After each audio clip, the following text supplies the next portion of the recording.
አላህ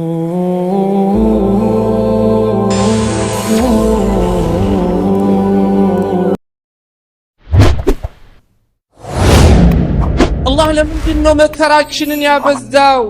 ጥፋታችን ምንድነው ብለን አላህን ከመወጀልና አላህን ከመክሰስ በፊት ሁላችንም ሼኩም ቢሆን ዳዒውም ቢሆን ሌላውም ቢሆን ወደ ራሱ ተመልሶ እኔ ከአላህ በእኔና በአላህ መካከል ያለው ጥፋት ምንድነው? ظهر الفساد في البر والبحر بما كسبت أيدي الناس بيبسم بمدرم مالنو بكلت مالنو تصفافتوال لله لمن النفس يسولي جوج بسرط مالنو سرا بإجاجو بسرط إنيا مسلموشن شرقا وغربا بيتنياهم عالم إنيا كزرم كقلمم تقوانقوام كمدرم بلا مياشتساسرن الله بينيا مكاكل ياسكمتو توحيد سنيز بيتشانو يا كال هنا يا الله بلا اللي ميقتل ሁላችንም እንደምናውቀው ዛሬ በዓለማችን ላይ የተለያዩ በላዎች በስተዋል ሀገራችንንም ጨምሮ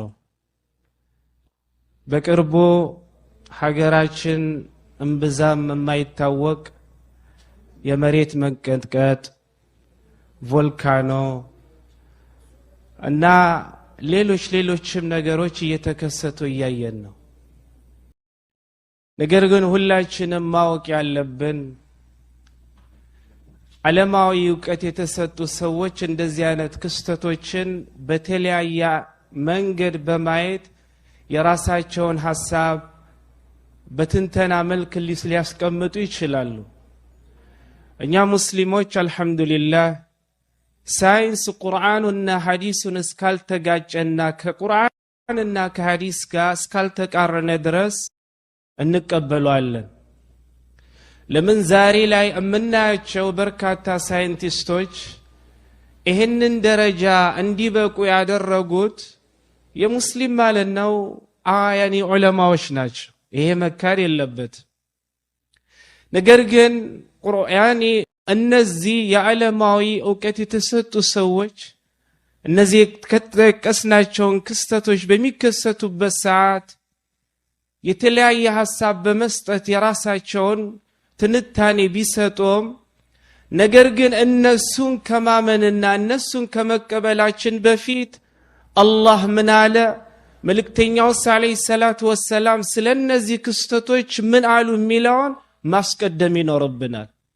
ነብዩ ዐለይሂ ሰላቱ ወሰለም በመጨረሻው ዘመን የመሬት መንቀጥቀጥ እንደሚበዛ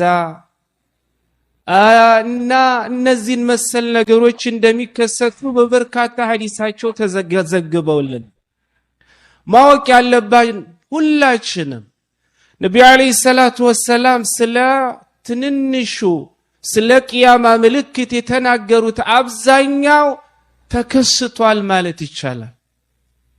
ስለዚህ ዛሬ ሀገራችን ላይ ያየነው ክስተትም ወይንም እዚህ ቁጭ ብለን የሰማነው ነገርም ነብዩ ዐለይሂ ሰላቱ ወሰለም ከተካኒ ካሉት አንዱ ነው። ግን ለምንድነው ይሄ ሆነው ነው? ይሄ ለምን ሊፈጸም ቻለ? ዛሬ ዓለማችንና ሀገራችንንም ጨምሮ የወሰደን እንደውን አላህ Subhanahu Wa Ta'ala ለኛ የፈጠራት ምድር ሰፊ ሆና ሳለ በዘር በቀለም በቋንቋ ጠሌት ደም እየተፋሰሰን ነው።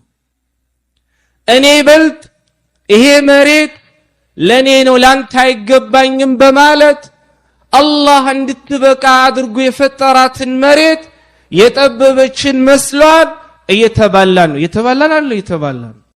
ለምን ነብዩ ዐለይሂ ሰላቱ ወሰለም ሰሂህ በሆነው ዘቢያኒ ዘገባውስ ነብዩ ምን አሉ?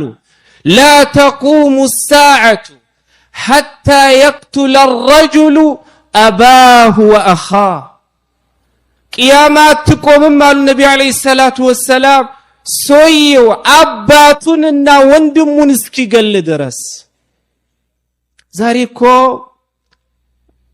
በከንቱ ደም እየተፋሰስን ነው አይደል? አላህ ምድር እንድትበቃ ለማንም እንድትበቃ አድርጎ ነው የፈጠራት። በቋንቋ በቀለም በዘር ተከፋፍለን ማለት ነው ቀልድ ደም እየተፋሰስን ነው። ደም እየተፋሰስን ነው። ሌላው ሀገራችንንም ጨምሮ ዛሬ ነጋዴ የሚባሉ ለገዢው ክፍል ማለት ነው ሀገር ውስጥ የተመረተውን የውጪ ነው በማለት እየዋሹ እያጭበረበሩ እየሸጡ ነው እየሸጡ አይደለም። ሌላው ዛሬ ሀገራችን ላይ ሰዎች ማለት ነው በየቤታቸው ቁርአንን ከፍቶ ከማዳመጥ ይልቅ ቁርአንም ማለት ነው በአናሺድ አልለወጡትም የሚባል ነገር አለ። ቁርአን ሲከፈት ቁርአኑን ላለመስማት ሲባል እባካችሁ እያወራን ነው። ቁርአን ደግሞ ከወሬ ጋር ሄደም ቁርአን ዝጉ ይባልና ለመደመጥ የተፈለገው ነሺዳ ስለሆነ ነሺዳ በምትኩ ይከፈታል። ዛሬ ወላሂ ሀገራችን ላይ ቁርአን ከሚደመጠው በላይ ነሺድ እየተደመጠ ነው አይደል?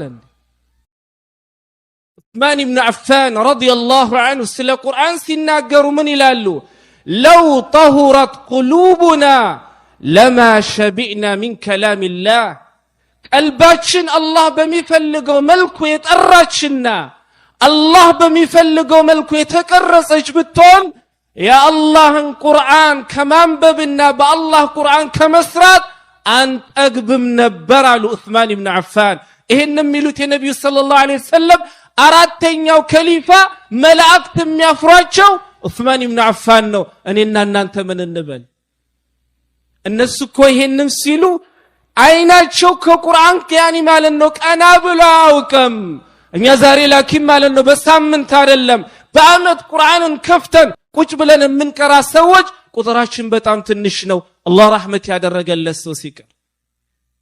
ስለዚህ ለምንድነው በላይ በዛው?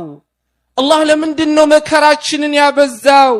ጥፋታችን ምንድነው ብለን አላህን ከመወጀልና አላህን ከመክሰስ በፊት ሁላችንም ሼኩም ቢሆን ዳዒውም ቢሆን ሌላውም ቢሆን ወደ ራሱ ተመልሶ እኔ ከአላህ በእኔና በአላህ መካከል ያለው ጥፋት ምንድነው?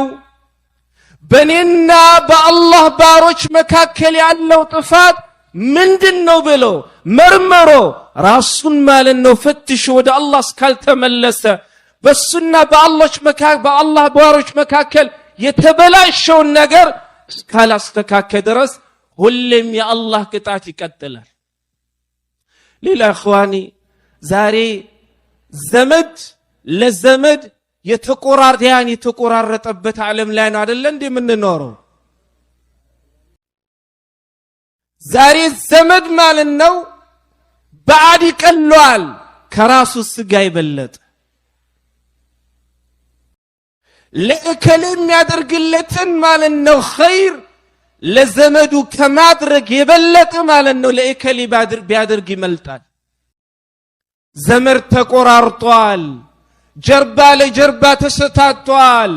አላህ ማለት ነው የረሂምን ጉዳይ ምን ያክል እንዳከበረው ሁላችንም እናውቃለን፣ እኔንም ጨምሮ። እዚህ ስናገር ማለት ነው በትክክል ረሂምን ቀጥዬ እንዳይመስላችሁ ሁላችንም በዛ ውስጥ ስላለን ነው።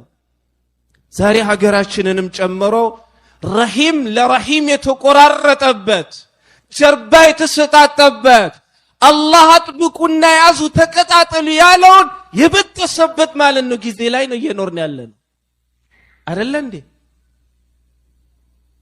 ሌላው ወደ ሀገራችን እንመለስ። ቮልካኖ፣ የመሬት መንቀጥቀጥ ሁሉ ነገር እንላለን አይደል? ዛሬ ዓሊሞች እውነት አላህ አክብሯቸው ባለው ያክል አክብሮታቸውን እያገኙ ነው። ዓሊም ይከበራል። አላህ ማለት የሰጣቸው ቦታ ታውቆ ይህ የዓሊሞች ቦታ ነው ተብሎ ይከበራሉ። አንድ ማለት ነው ባለሀብት በሚመጣበት ሰዓት የሚሰጠው ቦታና አንድ ዓሊም የሚሰጠው ቦታ እውነት እኩል ነው? ሌላ ኢኽዋኒ መሪዎች አላህ ባዘዛቸው መልኩ እችን ምድር እስካልመሩ ድረስ ለሚመሩት ማለት ነው ህዝብ እስካላዘኑ ድረስ ሰዎች ደም ሲፋሰሱ እያዩ ማቆም እየቻሉ እስካላቆሙ ድረስ ተመሪዎችም መሪዎች አላህ ባዘዛቸው መልኩ መርተው እንዳውን እስካልታዘዙና ለመሪያቸው ማለት ነው ታዛዥ ነን እስካላሉ ድረስ የአላህ ቅጣት መቼም ይቀጥላል። ሌላ ኢኽዋኒ ዛሬ ሀገራችን ላይ ገዳይ ሁሌ ይገላል፣ ተገዳይም ማለት ነው ይሞታል። የሚገለው ኤከሌ ስለላከው ብቻ ለምን እንደሚገላ አያውቅም፣ ይገላል። ተገዳዩ ደግሞ ከዛ በላይ ለምን እገደላለሁ የሚለውን ሳያውቅ በግፍ ይገደላል። ይሄን አይደለ እያስተናገድን ያለ ነው? ይህን መሰሎች ብዙ አሉ። እንቁጠር እናንሳቸው ከተባለ ዛሬ ማለት ነው እውነት ከተናገርን ሪባን ሳናፍርበት ደረታችንን ነፍተን ዛሬ ሪባን እየበላን በሪባ እየሰራን አይደል? አላህ ረሕመት ያደረገለት ሲቀር ስለ ሪባ አላህ በቁርአኑ ሲናገር ፈዕዘኑ ቢሐርብ ሚነላህ ቢና ያኒ ማለት ነው ሪባን እምትበሉና በሪባ ያኒ ማለት ነው የምትገበያዩ ከሆነ ሕይወታችሁ በሪባ ጋር የተያያዘ እንደሆነ ውጊያችሁ ከሌላ ጋር አይደለም ከኔ ጋር ነው ብሎ ያስጠነቀቀውን እንደ ተራና እንደ ትንሽ ነገር አይተን ቦታ ሳንስቶ እየሰራንበት አይደለም። ዛሬ በገንዘቦቻቸው ውስጥ አላህ ማለት ነው የደሃ ሐቅ ያደረገውን ዘካ በትክክል ይህ የአላህ በኔ ገንዘብ ውስጥ ያስቀመጠው የምስኪኖች ሐቅ ነው ብሎ የሚያወጣ ቁጥሩ አላነሰም። ዘካ በትክክል እየወጣ ነው አይደለም? እخوان እነዚህን እንቁጠር ካለም ብዙ ናቸው والله። እንደውም አላህ በእኛ ስራ በእያንዳንዱ እኛ በምንሰራው ስራ ቢይዘን ኖሮ والله ማንም እዚች ምድር ላይ ተራምዶ ባልሄደ لذا قل ربي جل وعلا ولو يؤاخذ الناس بما كسبوا لما ترك على ظهرها من دابة الله ما لن يسولي جوج بمسروت نجر هلا بيزاتشو نورو ማንኛውም ህይወት ያለው ነገር በዚሽ ምድር ላይ ቆሞ ባልሄደ ይላል። لكن الله በሌላው ማለት ነው ሱራ ውስጥ ምን ይላል? ويعفو عن كثير ብዙ ያበላሻችሁ ብዙ ያጠፋችሁ ብዙ ማለት ነው የኔን ድንበርን እየጣሳችሁ ነገር ግን አብዛኛውን ይቅር ብያችኋለሁ ይለናል ረቡና ያኒ سبحانه وتعالى رحمته ሰፊ ስለሆነ። ስለዚህ اخواني መሬት መንቀጥቀጥ ቮልካኖ ሌላውን በላ አያጅበን። አላህ እንደሚለው ማለት ነው የራሳችን የእጃችን ስራ ነው። لذا قل ربي جل وعلا ظهر الفساد في البر والبحر بما كسبت أيدي الناس فيبسم بمدرم ማለት ነው بكلت ማለት ነው ተስፋፍቷል ይላል አላህ። ለምን? እነሱ የሰው ልጆች በሰሩት ማለት ነው ስራ በእጃቸው በሰሩት ነገር። ስለዚህ ሌላን ከመገሰስ ሌላን ጣት ላይ ማለት ነው ወደ ሌላ ከመቀሰር በፊት ልበንዋን አሁንም ደግሜ ልበላችሁ በእኛና በአላህ መካከል እያንዳንዳችን በእኛና በአላህ ማለት ነው ፍጥረቶች መካከል እያንዳንዳችን የተበላሸ ነገር አለ። እኔ እዚህ ቁጭ ብዬ ስናገር ማሻአላህ ልትሉ ትችላላችሁ። አላህ ብቻ ነው ሁላችንም የሚያውቀው አይደል እንዴ? ኢማሙ አህመድ ረህመቱላሂ ዐለይሂ እንደሚሉት نحن قوم مساكين ولولا ستر الله እኛ እኮ በጣም ምስኪን ሰዎች ነን። የአላህ ስብሓነሁ ወተዓላ ረሕመትና የአላህ ማለት ነው መሸፈን በእኛ ላይ ባኖር ይላሉ። ይህንን የሚሉት ኢማሙ አሕመድ ናቸው። እኔና እናንተ ምን እንበል ወላሂ። ስለዚህ ይሄ እንደዚህ የሚለው ጣት እነንተን የሚለው ጣት ወላሂ ሁላችንም ወደ ራሳችን እንመልስ። በእኛና በአላህ መካከል ሁላችንም የሆነ ያጠፋነው ነገር አለ። በእኛና በአላህ በባሮች መካከል ሁላችንም ያጠፋነው ነገር አለ። እኔ በእኔና በአላህ መካከል ያለውን ሳስተካክል ሁላችንም በእኛና በአላህ መካከል የጠፋውን ነገር ማስተካከል ስንችል ሁላችንም በእኛና በአላህ ባሮች መካከል ያለውን ነገር የጠፋውን ነገር ማስተካከል ስንችል ወላሂ ወደድንም ጠላንም ምድር በበረከት ትሞላለች። እኔ ያልኩት አይደለም ቁርአን ነው። ወለው አመነ አህሉል ቁራ ወተቀው ለፈተሕና ዐለይሂም በረካት ሰማኢ ወልአርድ። እኛን በትክክል በእኛ አምነው እኛ እንዳልናቸው በትክክል ማለት ነው የኔ ባሮች እኔም ቢፈሩ ለፈተሕና ዐለይሂም በረካት ሰማኢ ወልአርድ የሰባቱን ማለት ነው የሰባቱን ሰማይ በረከትና የሰባቱን የምድር በረከትን እንከፍትላቸው ነበር ይላል። ግን ያንን ያላደረግነው በእኔና በነሱ በእኔና በባሮች መካከል ያጠፉት ነገር አለ እያለን ነው አላህ ሱብሓነሁ ወተዓላ። ስለዚህ ኸዋኔ እንደውም እኮ አላህ አዝኖልናል። እዛ ዛሬ ካሊፎርኒያ ላይ ያለው በላ ለኛ ማል አለመድረሱና አለመምጣቱ ምን ጋራንቲ አለን እንዴ? የለንም። ቅድም ያልኳቸው ነገራት ውስጥ ሁላችንም በከፊል ውስጥ ባንኖርም በከፊል ውስጥ ልንኖር ስለምንችል ሁላችንም ራሳችንን እንፈትሽ። የአላህ ስብሓነሁ ወተዓላ ቅጣት ሩቅ አይደለም እና ኢንሻአላህ ተዓላ አላህ ስብሓነሁ ወተዓላ በእኛና በአላህ መካከል ያጠፋነውን ከሚያስተካክሉት አላህ ያድርገን። በእኛና በአላህ ስብሓነሁ ወተዓላ ባሮች መካከል ያጠፋነውን ነገር የምናስተካክል አላህ ያድርገን። በቅድም በጠቀስነው ውስጥ በከፊል ውስጥ ኖረን በከፊል ውስጥ ያሌለን እንደሆነም ባለንበት ነገር አላህ ይቅር ይበለን።